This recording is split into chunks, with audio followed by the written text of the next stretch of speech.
মন্দিরে মন্দিরে গেলে দেখতে পাবে অনেক হিন্দুকে, মসজিদে গেলে অনেককে দেখতে পাবে তারা হচ্ছে মুসলমান সম্প্রদায় বা ইসলাম ধর্মের মানুষ। গির্জায় গেলে দেখতে পাবে অনেক খ্রিস্টানদের। আর আপনারা যদি কোনো হসপিটালে কিংবা কোনো নার্সিং হোমে গিয়ে দেখবেন শুধু রুগী, তারা কোনো ধর্মের সেখানে উচ্চারণ হয় না। তারা কি ধর্মাবলম্বী মানুষ তারা কেউ বুঝতে পারে না। তাদের একটাই পরিচয় রুগী।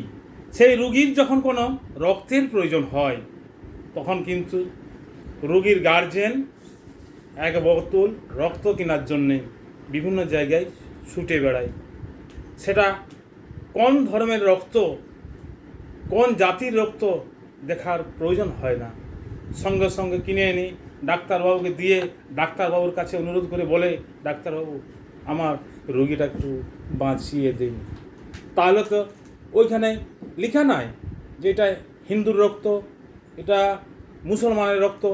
তাহলে এইখানেই কি বোঝা গেল যে মানুষের মূল ধর্ম একটাই, সেটা হচ্ছে মানুষ ধর্ম।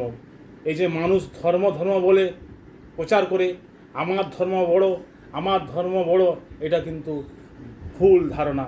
তাহলে মানুষের একটাই ধর্ম হলো মানুষ ধর্ম।